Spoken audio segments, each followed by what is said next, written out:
What is happening in Iran? Will there be lasting consequences after the death of 22-year-old Mahsa Amini and many others like her? What would a world with nuclear Iran look like? And how close are we to knowing that answer? Lisa Daftari is an award-winning Persian journalist and a Middle East expert who has advised Congress over the last decade.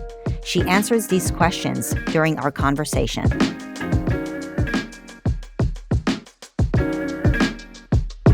So glad to have you here. Thank you for having me, and thank you for giving this subject some time. Well, this is your second time here at PragerU talking about Iran. I feel like you were here a few years ago. You were warning us. I don't know if we're there yet as far as what you were warning us about, but it's certainly worthy of a discussion because things have gotten pretty intense in the region. Yes, and a lot of people are obviously calling it a tipping point for many reasons, right? So the proverbial straw that broke the camel's back, and now we have Iranian people all across the country, in Iran, in all sorts of cities, in all sorts of rural and urban areas, out onto the streets telling us no more. So you're from Iran, or your parents are from Iran. Do you still have family there? We don't. We have extended family. I obviously have a network of sources there because I've been covering the region for such a long time. And really being in touch with such a large patchwork of the population, all sorts of people in all walks of life. And it used to be the case, even 10 or 15 years ago, that Iranians were very fearful of speaking out. If they would send me videos or would give me quotes, they would not want to be identified for fear of retribution, for fear of government crackdowns. They wouldn't post on social media. They wouldn't want their faces or identities revealed. But now it's the opposite. And we're seeing such a tremendous amount of courage from these people. It's really different this time around. How did your parents have the foresight to leave? I mean, how were they not duped? Oh, interesting. Well, I don't know if it was accidental or not, but my father was a study abroad student to New York. So he came out of the country when he was 16 years old. This is prior to the revolution, of course. And he went back on a winter break and he met my mother. And then they started dating. And when they got married, it was just before the revolution. They got married a year before the revolution. And their plan was to be in New York until my father finished his studies and then to go back. But they happened to be in New York during the revolution. And then they saw kind of what was brewing.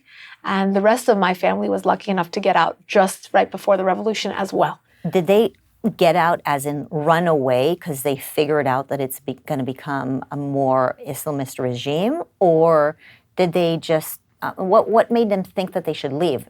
Right. So, they were in Tehran. Both sides of my family lived in Tehran. And, you see things in the city, right? Just like when changes happen in the United States, if you're in New York or Los Angeles, you'll see it first. And you'll see what's happening on our streets. I draw so many parallels between what's going on right now. You're actually like scaring the hell out of me right now because it's like, to me, I'm like, what are the things that people who knew to run away on time, what is it that they saw? And at what point did they know that they should run away? And how did they figure out where to escape to? I mean, I guess at one point, America was the obvious choice if they could. Right. But, when we see some of the craziness that is happening in New York and California, I'm like, is this what time to get? Do we need to get out? Is this a sign? Do we need to go? It's like, what is it? A lot of people do. A lot of people have, right? So a lot of families. Or are we like exaggerating and Right. And time will tell. And that's probably the lazy man's answer to all things. But I think there's a point where people think to themselves, this is much bigger than, it's brewing. And, revolutions don't happen overnight. So when you see that fragmentation, right, when you see those cracks happening and that fragmentation happening in society and being in Tehran and, holding jobs whether it's in academia or medicine or you're dealing with a lot of people, I think you have a sense for what's about to come. So your parents were able to leave with their money, but then you have family members who had to leave after the revolution and had to leave everything behind. My grandparents left buildings behind and left, their everything. How did they leave? Literally. Did they get permission? They took one suitcase and then they came to see, let's go to New York for a little bit until things calmed down. And then that was it. They left with their one suitcase. Yeah. And now it's impossible to get your property back because everything's been changed. The deeds have been redone and all of that. So there's a lot of people who face that same predicament. But, again, they were one of the fortunate ones. And I consider myself fortunate as much as, I've never been to Iran. I speak the language. I read and write the language and communicate with the people there daily. But at the same time, I do consider myself very fortunate to have this freedom, to have the ability to dress this way and look this way and say what you want to say. I want to say openly and publicly. So yeah, it's an added advantage, but also it's a responsibility that I feel on my shoulders to be their voice right now. So how are you getting these communications? Is it like through secret videos that they're sending you on Signal, or how are you getting all this information? Right. So as you know, the government's shut down the internet. The Achilles heel of this government has always been its people. So they don't want the people communicating. They don't want the people sending videos out or even organizing protests with one another on the ground.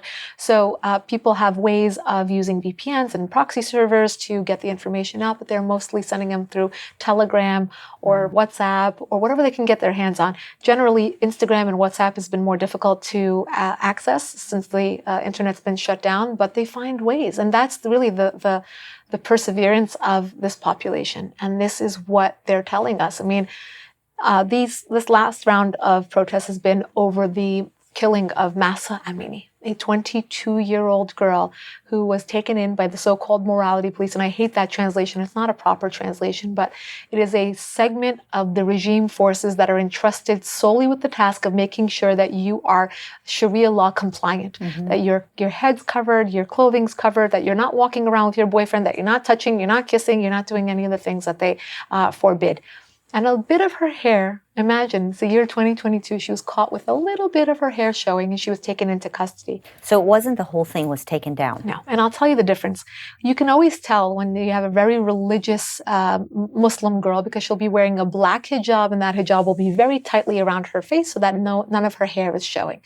When you have the more modern, contemporary, fashionable, trendy, it's further back. It'll be either a designer scarf, it'll be a floral scarf, it'll be a colored scarf that matches her outfit. It'll be worn very loosely to show some of her style, maybe her bangs, some of her makeup. It'll be worn more loosely. And she was, of course, contemporary. She was a modern 22-year-old girl taken into custody. She was beaten so badly. She suffered hemorrhages in her brain and she died. She slipped through a coma and died two days later. Of course, the regime's telling her family and others that she had a heart attack, but there were eyewitnesses that saw that she was beaten so badly that is what she died from. What kind of videos are you getting? You're saying you're getting these secret videos from Iran recently. What are you seeing? Mostly, it's the protests that we're seeing. So we'll see, very courageous women taking off their hijabs, marching down the street in numbers too. University protests. We'll see people chanting different chants against, or slogans, whatever you want to call them, and they're so beautifully written in Persian. They rhyme. They sound, just. They really give you goosebumps if you understand Persian, and they show the different cities. They want to show that it is across Iran. So they're sending out a few different messages. One, that these slogans have picked up in steam and in severity, right? So they're saying death to the dictator. It's no longer about a 22-year-old. Of course, that's the catalyst. And each time the people of Iran come out onto the street, it'll be a different catalyst. The egg protest, the gasoline protest, the bazaris. In this case, the 22-year-old. There was a fraudulent election in 2009. Before that, you had the 1999 university protest. So there's always a catalyst. I remember when they tossed off the college students. Absolutely. That was horrible. Absolutely. And there's some graphic images from each time that these kids come out, right now it's all ages. And right now it's called a feminist movement, but you see men on the streets, you see people of all ages. So each time there's a different catalyst, but when they come out, the message is always the same. Death to the dictator, the end of this regime. They're calling for regime change. Do you think people are going to just continue rioting or protesting on the streets for months? I'm like, how long can they even hold on doing that kind of thing? It's been going, I mean, they've been burning down, like Basiji headquarters and overturning cop cars. And they went into the universities last week. And what they tried to do was they closed off the university. The kids couldn't get out of the dorms. They just started indiscriminately shooting at these kids. We don't even know the death tolls yet. And what they wanted to do is make an example out of it because, as we all know, these big movements started at universities and they spread like wildfire. And instead of it being kind of like a warning for other kids not to come out onto now we're seeing all sorts of copycat protests across universities in Iran and even high school students. There's a lot of video, and I have it on my website, with high school girls taking off their hijab. One of the schools even kicked out the headmaster because she was like, "Go back into your class," trying to kind of shut down the protests, and she wouldn't have, the kids wouldn't have it, the girls. So we're seeing a lot of courage. We're seeing a lot of bravery, and I don't know if they're willing to let this kind of fizzle away. They're more committed than ever before. And they're more vocal, and there are larger numbers of them. And as one side becomes more brazen, so does the other. So we are seeing more crackdowns. We're also seeing more courage on the part of the girls and the all of them, the students. What a terrible time for these people. It's just awful. Imagine being a parent and hearing about these 16-year-old girls who are just shot at point blank, and you don't even get to collect the dead body, by the way. Right. You don't even get to mourn your child, but then being a parent and having your child go out the next day, and being okay with that, and having to understand that your child has to do that. I mean, it's difficult. I do imagine how difficult it is, because on the one hand, you want to tell them, keep going. Like, we're sitting here at the convenience of my office, keep going, keep fighting, make sure she doesn't die in vain. You've had other incidents, but you didn't push hard enough, keep pushing. But on the other hand, saying that kind of thing is like, well, somebody's child is going to die. Somebody's best friend is going to be murdered. Right. It's just, for what? Yeah. For what? For coming out and peacefully protesting? Yeah. And it's mind-boggling. And this girl, Mahsa Amini, she's won. There's so many untold stories. But to lose your life because your bangs were showing, it's crazy. It's unbelievable. It's absolutely crazy. I mean, the Iranians are extremely mad. They're also, the Iranian Americans are really mad at people like Oprah and AOC and Ilhan Omar and Rashida Tlaib and Nancy Pelosi, and the list goes on, of people who have the platform and are not raising their voices. Why are they not saying anything? It just seems like such an easy thing to take on. It does, right? But I think that, well, in the case of some of them, they are just following the foreign policy of this country. And if they want to get back into the Iran nuclear deal, they don't want to ruffle any feathers. It's crazy. They want to give billions. They also want to tiptoe around the Iran regime. Just like we allowed them to have their visas and come to the UN in New York 2 weeks ago, and to do what? To prance around and to blame the United States? So the tune that they're getting, the celebrities are getting, again, the tune from the White House to just kind of like wash their hands and not get that involved. Right. All the Persians that I know in the United States are sophisticated. Really, they are. They're go-getters, and somehow you guys come here, you become doctors, attorneys, journalists, really incredible people. When I think of people who come from an Iranian background, it's almost surprising to hear that they come from a country that is an Islamist dictatorship. Correct. There's something that doesn't match between the government and the people. And so when you speak about how, they're writing this poetry and, they want to burst out of this like oppressive regime, it really sounds like there is a serious disconnect. Over the years, we've heard about these protests, but every time there's a protest, things seem to get even worse. And I think the best way for me to at least understand what is going on is to understand a little bit of the history of that region. How did the people, that is a group of people that are so sophisticated, and Persians are generally not tribal, right? How did they get here today? Where did all of this start? Can you just give me a quick synopsis of that? Sure. And if you remember the Arab Spring of 2010, if you remember the talking points that we would hear in this country is, when you create a political vacuum, you don't know what you're going to get. And I guarantee you that lesson was first learned in 1979 with the Iran Revolution. And the reason for that is the people did come out onto the streets. It wasn't in tremendous numbers like you're seeing now. It was more contained to certain cities. Right now you're seeing it all across the country. And of course, no society, no government is perfect. So when they were protesting certain aspects of the Shah's rule, they didn't know what they were going to get. They didn't realize that this was going to cause a revolution that would be supported by the West, that there would be a figure like the Ayatollah Khomeini to swoop right in and to steal the revolution. One of the slogans that you hear on the street right now, two, I should say, that are very telling. One is, what a mistake we made making a revolution. And it rhymes in Persian, so it's not as floral in English. چه اشتباهی کردیم انقلاب کردیم. So what a mistake we made making a revolution. And another one is calling upon or evoking the name of the Shah, his father, and even his grandfather. So, it's very interesting. The son of the Shah, the exiled Prince Pahlavi, he lives in the outskirts of Washington, D.C. He has not been in the country for 43 years, but yet they are saying his name on the streets of Iran. It's tremendous to think that this generation that's out on the streets, most of them are, your age, my age, or younger, meaning they never lived under the Shah's regime. They only know this regime, and yet they are having this faux nostalgia for the government that their parents lived under, because they see their mothers went to college in miniskirts, right? In stiletto heels, in tank tops, with whatever hairstyle they wanted. And they're out on the street saying, give us back our country. This was a stolen revolution. Give us back our country, our legacy, our civilization. And exactly as you said, the Census Bureau even has done studies on the Iranian Americans being one of the most successful immigrant groups to this country. And I'm so glad you point that out, because the goal of the Iranian population as of 2009 was to say, we're different. This government does not represent us. We don't have reporters on the ground, but now we have social media. And if you remember in 2009, it was also dubbed the Twitter revolution, because those Iranians were brave enough to tell their own stories as citizen journalists. They sent us videos, we have no excuses to say we don't know any better. We know that they're not, they don't want this government. They don't want to live under Islamist Sharia law society where the worth of a woman is half that of a man, where a woman cannot apply for a divorce even if she's being beaten for fear that she won't have custody of her children.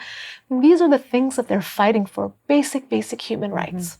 When you think that they're lamenting over the revolution, are they also lamenting over the detachment from the West? I mean, when I think about the revolution, I think about what an amazing relationship Iran had with Israel, with the United States, and then in come the Ayatollah and essentially changed that. And essentially he ran on this platform that Iran should move away from a relationship with the West, right? And that was his whole thing. Right. And so do you think that the folks there are now recognizing that that was the mistake and that a relationship is a positive thing for them? And that's really a great question to ask, because when this regime came into power, they had no choice but to do something to rally people around the flag. So they got involved in the Iran-Iraq War. Really quickly, they made for themselves this nationalistic pride that was based on lies and propaganda about the big Satan being the United States and the little Satan in the region being Israel.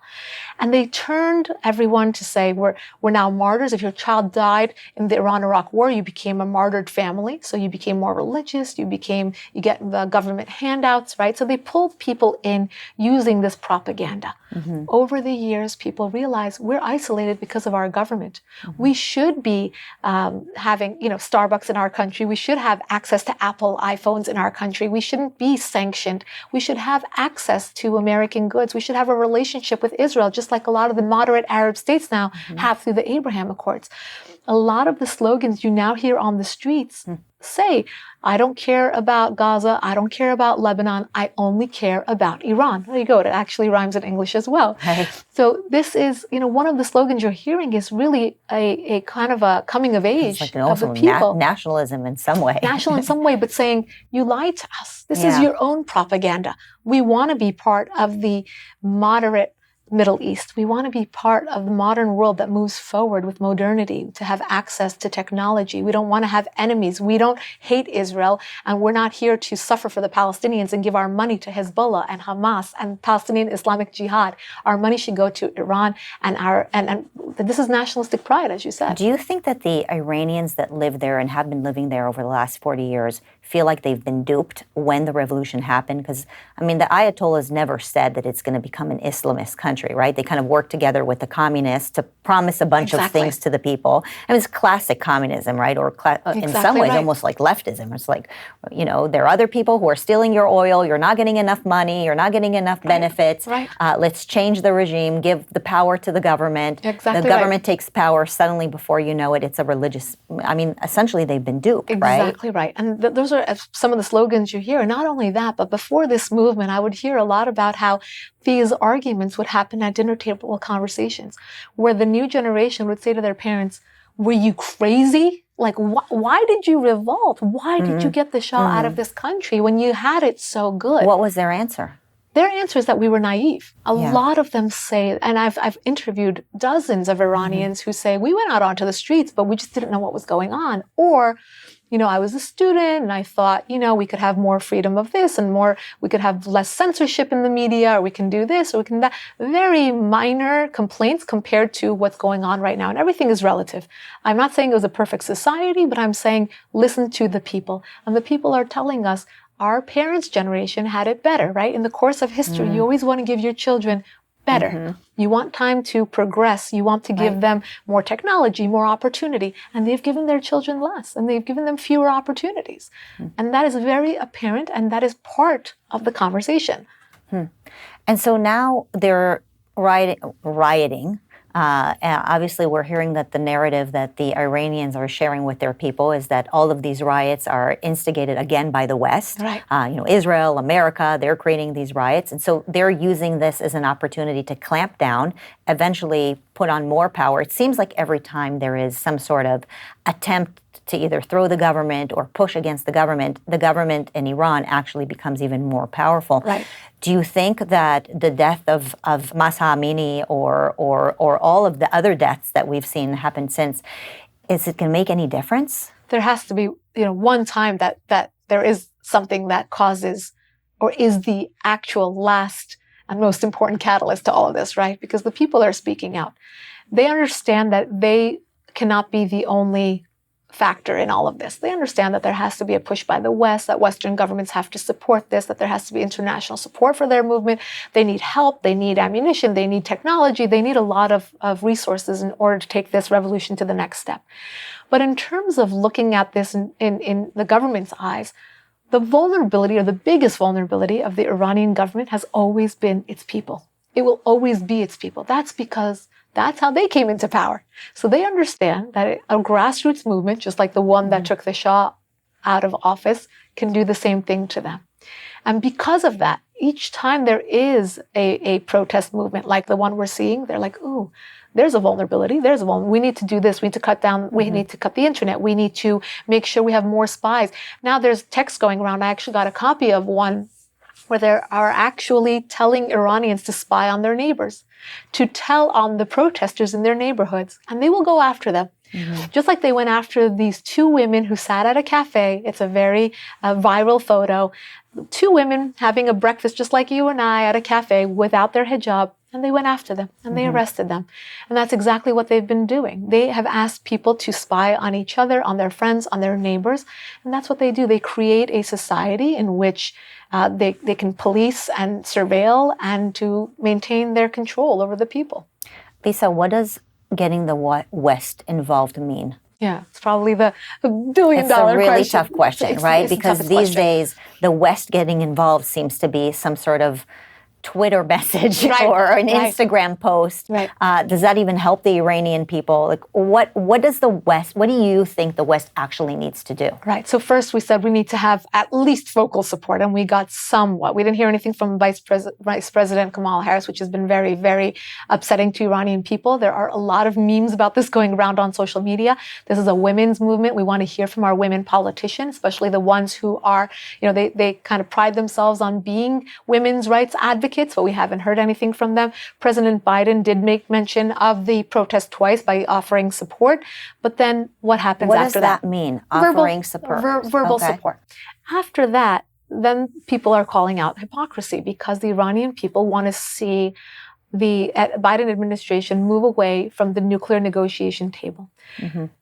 Months ago, I should say years ago, the Iranian people, the average Iranian, who either was apolitical or center, left or right of center, would say, having nuclear weapons for Iran is a nationalistic pride issue. So it's just like having a wonderful soccer team. Do we not want our country to have a wonderful soccer team? Of course we do. Like if America has one, why shouldn't Iran have one? Right. If Israel has one, if America has one, we can go down the list of countries in the region that may have one or are working towards one. So that was the conversation. But now Iranians understand that the billions of dollars that would be released to the Iran regime as a result of the deal would only give them a longer lifeline, to give them more money to put into their morality police. The Iranians themselves that live there recognize that their government should not have a nuclear weapon. They understand that this government should not be entrusted with anything. And there is, a saying, if our government had rope in its hands, they used it to hang us, right? So anything that this government gets will not be for the people. Let me give you a better example. The billions of dollars that were released in the last JCPOA under President Obama in 2015, where did that money go? It did not go to relieve the pressure, the economic pressure on Main Street That was Iran. the money that was flown in there on airplanes? Correct. That whole thing? Where did it go? Where? On a terror shopping spree. It went to support Hamas and Hezbollah, the Houthis in Yemen, the insurgencies in Iraq. It went to fund Palestinian Islamic Jihad and Hamas, and the list goes on and on and on, all throughout the region. Iran is the biggest state supporter of terrorism, individual terrorists, one-off suicide bombers. If there is a terror attack around the world, you better believe that the Iran regime's footprints, fingerprints, money prints is behind it. So when people don't pay attention to what's going on in Iran, I always say it's not just Iranian blood that's on their hands. There is American blood on their hands. There is Western blood on their hands. This regime being in power affects not only Iran, it affects the Middle East, the stability of the Middle East, and the national, I should say, global security as a whole. What, in your opinion, then, is the motive for our current administration to re-engage in the Iran deal? They are one-tracked, right? So they are following the Obama foreign policy handbook, which says appeasement, appeasement, appeasement. The only way, and it's almost as if 2 + 2 = 4, they cannot move away from this configuration that they've created for themselves. When President Biden was running as candidate Biden for the last presidential election that we had in this country, he ran on going back to the Iran nuclear deal. He didn't talk about, well, let's see how things go. He didn't say there will be any preconditions.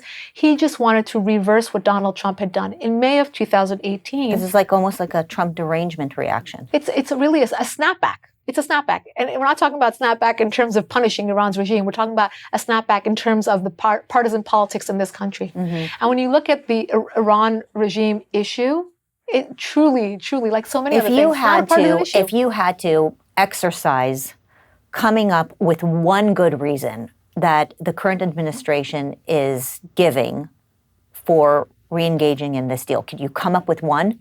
I really could not. We've had this conversation before. Not one good reason. There is not one good reason other than they believe that this will fall into line with their line of foreign policy, which is the most dangerous foreign policy this country has ever seen.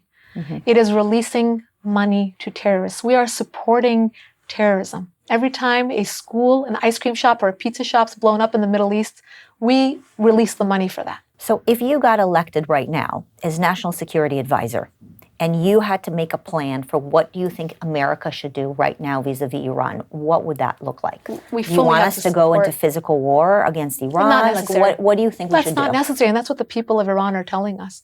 I think we have to take a cue from the biggest ally we have in the Middle East, and that's the Iranian people. 80 million, the majority of 80 million people are telling us, they're giving us the cues not to get back into that deal, not to release money to to their regime, and to starve them, to truly starve them. Look, the Iranian people are the ones that take the burden of the sanctions. So it's not easy for me as an Iranian or as a journalist or as an honest person to say they should be sanctioned because they're the innocent ones. And we know that their regime is masterful enough to pass on the economic burden onto the people. But at the same time, the people are saying, we're willing. We are willing to take it all as long as we know that it's a short-term, kind of move in order to see a better future. Can you describe to me what sanctions would look like? I mean, we have current sanctions. What additional sanctions would look like, and what kind of impact you think they would have? Right. So we've had real sanctions on Iran. We've had diet sanctions on Iran. We've had kind of the wishy-washy sanctions on Iran that never work. It's just sanctions in name. True sanctions on Iran would have to target the sectors that relate to the government, mainly in banking. So they would starve. They literally would not be able to collect or to trade or to get paid for anything. It would also obviously have to target the weapons defense sectors, technology sectors, cyber sectors, and those are probably the secondary. Banking being, I would say, number one, because you really need to starve them and not be able to bring in any money into the country. We've had some of those at certain times. The pressure campaign under Donald Trump was extremely effective. We saw that it was effective. We saw that Hezbollah was starving. There was anecdotes about Hezbollah in Lebanon actually putting up little charity boxes in supermarkets because they were not getting paid by Iran's regime. We know that it was working at that time. Under the current administration, we know that two things have happened. The Iran regime has been able to sell more oil to new partners, mainly China and Russia. Well, part of it isn't part of that the wake of the sanctions where, okay, well, they're not going to do work with the West, so they're going to go and offer a discounted oil price to China. Right. Right. And that's the point. It's like it's almost like when you have mace in your hands, like you're not going to use it unless you know that your opponent is going to be knocked out for a good amount of time so you could run away, right? Otherwise, you're only going to get your opponent to become more aggressive and aggravated towards you. And in the case of sanctions, it's as if it's not going to cripple them enough to suffer the consequences, the only thing you're doing is pushing them to new trading partners. It's exactly what we're doing with Russia right now, where they're buying weapons from North Korea and buying weapons from China and buying drones from Iran's regime.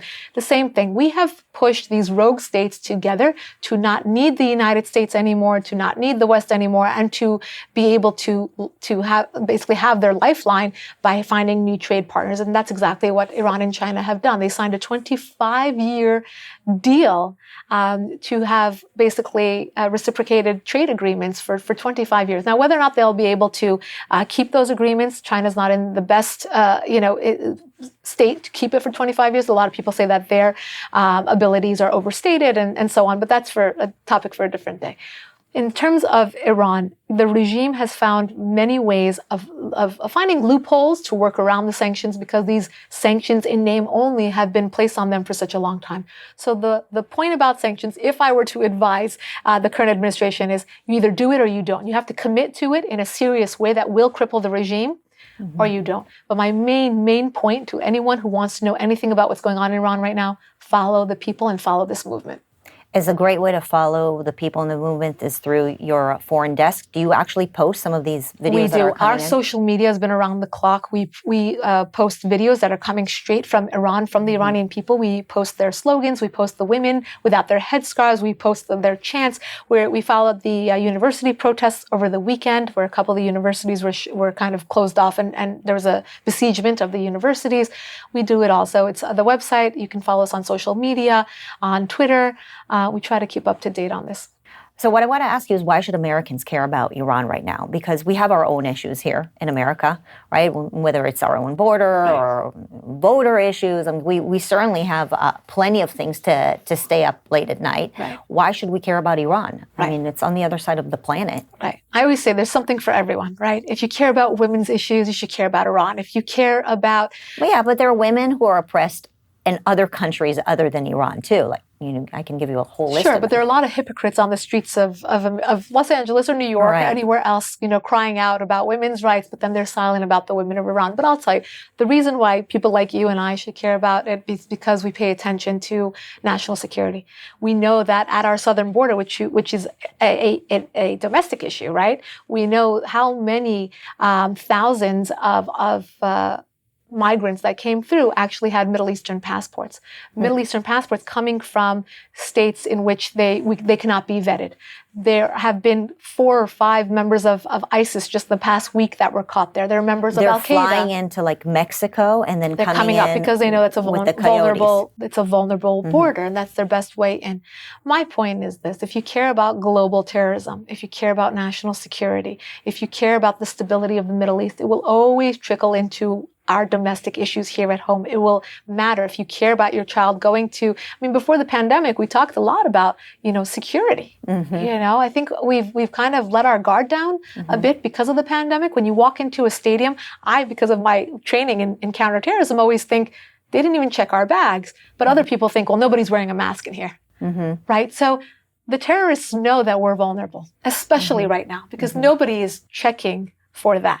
Nobody is looking for. Well, we're telling them that America now believes in open borders. Well, at least the government, our government does. Our people don't, but our government does. And they got the memo, or else they wouldn't be showing up at our southern border, right? Sure. And because of that, and because of the vulnerabilities that we have, we certainly don't want to be funding that terrorism by giving billions of dollars to terrorists, but we don't want terrorism. We don't want terrorism in the world. We don't want it in our hemisphere. We also know that the Iran regime has tentacles in Latin America. They have headquarters and Basiji headquarters set up in places like Bolivia and Venezuela, especially in Brazil. They have a large presence just at our footstep, and people don't talk about that too often, but they're here. They are here. They can reach us. They can reach the little Satan. They can reach the big Satan. And look, it only takes one time for them to be right and for us to have the right lens in our foreign policy to stop them when we can. Do you think that the reason that our current administration is not as assertive about these things is because it's just easier to kick the can down the road, and the whole system of, well, in 4 years somebody else will deal with it? Right. Is that this appeasement thing kind of fits within that whole narrative of, like, let me kick it down the road so somebody else will handle the situation? Sure, but it also fits their lens of, like, we're bad. Right? We have to erase our history. We have to cancel our teachers and cancel our police officers and cancel anybody who wants to respect the United States. And yet we will bow down to our enemies and bow down to the terrorists and negotiate with terrorists and give them billions of dollars and shake their hands because it makes us feel like we did the right thing. But it also isn't kicking the can down the road, as you said. This is the administration that didn't want wars. How many wars are we now involved in? How many potential wars will there be at the end of this administration? You always have to think about what are our enemies thinking when they look at this country and the division that we have here and the foreign policy or lack of foreign policy that we have right now. I mean, this is dangerous. It truly is dangerous. I'm not trying to be, an alarmist by any means, but when you have the opportunity to stop evil where it won't trickle down into our hemisphere, whether it's in Latin America or at our border or coming into the United States, that's when we should stop it. And as a bonus, we can help the people of Iran who are asking us for help. What would be your final message for those who are tuning into this issue right now? Like, is it a message of hope? Is it a message of get off your seats and do something? Like, what is your message? I think there is a message of hope here. I think I loved your first question, which was, seeing the Iranian people tell us that they're more like us than not. They really are more like us, I think. So, right? They truly are. They are not a communist by any means. They're extremely capitalist. They are so entrepreneurial. There is so much potential in that country. And the message of hope here is to say that they are not our enemies. So if they're saying to us, help us get rid of our mutual enemies, we should be paying attention.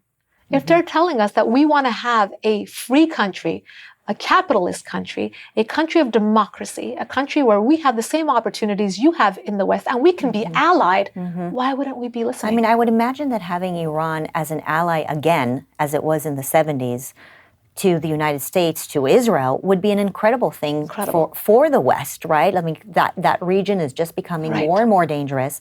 And having Iran actually become a country that seeks progress and not digression would...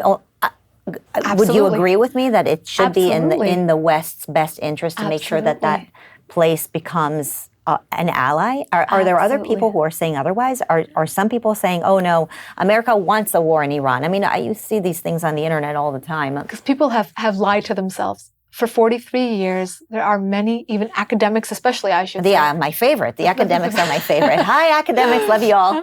Right. They have lied to us all. About, the reason I went into this line of work, I remember in 8th grade, my first term paper was writing about the Iran Revolution, because I understood why my family had to live here. We were Iranian and we lived, on the East Coast. But I wanted to explain to my teachers and classmates the difference between Iran's regime and the people. And this is really like, what is this, 90s, early 90s, about what that means and why we should be paying attention to, the difference between the people. And this is years ago, right? And then, obviously my line of work kind of changed in after 9/11. I, again, was drawn to this line of work to contextualize what happened to this country after 9/11. And to say foreign policy is not foreign. It's domestic policy. Because at the end of the day, when we talk about whether it's Iran or the Arab Spring, or we talk about any changes globally, it's all for the betterment of our national security here at home, our southern border, Latin America, all of it. And I think the Abraham Accords are the best case study for why we need to bring in moderate states. It's going to be that the globe will be divided into two parts, them and us. And them are the terrorists, and us are the moderates who want to live a good life. They don't want to blow themselves up. They want to live a good life. They want a new iPad. They want a new MacBook. And those are the kids in Iran. Right. Just like the kids in Dubai and in Bahrain and in Sudan and in Morocco and in Jordan and in Lebanon, and they should all be brought in under the same flag. And that's what the Abraham Accords did. And a lot of people throw around the term Cyrus Accords as a potential accord between Israel and Iran because their populations are, again, more similar than not. We're seeing a lot of support in Israel for the current protests in Iran. And again, the world is speaking out. And, if the United States, if this administration doesn't catch up with it, we're going to be left behind. We're going to be left behind. Well, the Iranian people are worth fighting for. And I hope this one actually turns into a positive revolution. Absolutely, that their efforts are not in vain. Yeah. Well, thanks so much for coming to talk to me, and I'll continue to pray for your people. Thank you, Marissa, and thank you for showing such an interest in these very important topics.